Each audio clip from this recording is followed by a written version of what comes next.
السلام علیکم۔ بسم اللہ الرحمن الرحیم۔ میرے دوستوں اور بھائیوں، چند حدیثیں ہیں۔ جنت کے گرد مصائب کی باڑ لگی ہوئی ہے اور جہنم کے گرد خواہشات کی نفسیات کی باڑ لگی ہوئی ہے۔ میرے بھائیوں، اب اس حدیث کی تشریح یہ بنتی ہے، جنت میں جانے کے لیے ہمیں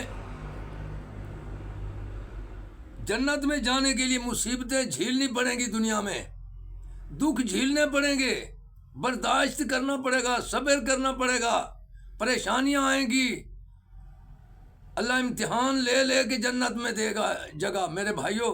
اور دوسری بات ہے جہنم کے گرد خواہشات۔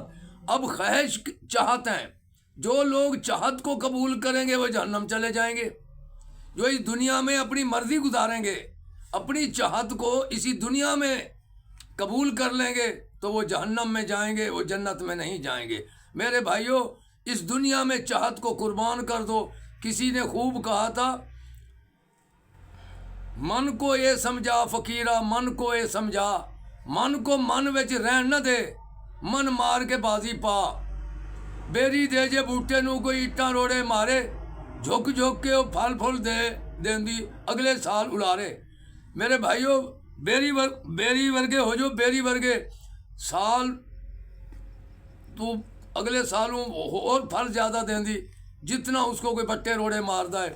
میرے بھائیوں، اب میں اپنی اس میں اردو میں بات کروں، بیری کے درخت کو لوگ بٹے مارتے ہیں، اس کو جھاڑ دیتے ہیں، پھل بھی جھڑ جاتا ہے، پتے بھی جھڑ جاتے ہیں، پھر جو نواں سال آتا ہے پھر وہ پھل اس سے بھی زیادہ ہوتا ہے۔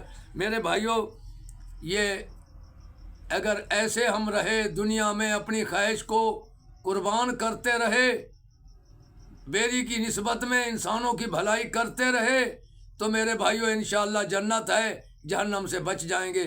اگر ہم اپنی سب نعمتیں جو اللہ ہمیں دے رہا ہے، ہم ان نعمتوں کو خود کھا کے مر گئے، اگر انسانوں کی ہمدردی نہ کی، میرے بھائیوں پھر جنت میں بھی جگہ نہیں ملے گی۔ پھر اللہ تعالیٰ فرمائے گا، تم نے اپنی خواہش دنیا میں پوری کی، اب تم وہاں تمہاری مرضی تھی، اب ادھر اللہ فرمائے گا اب میری مرضی ہے۔ میرے بھائیوں، اگر اللہ کو خوش کرنا چاہتے ہو تو من کو سمجھا دو، اللہ کی چاہت کے لیے اپنے من کو قربان کر دو اللہ کی چاہت پر۔ میرے بھائیوں، وآخر دعوانا ان الحمدللہ رب العالمین۔ السلام علیکم ورحمۃ اللہ وبرکاتہ۔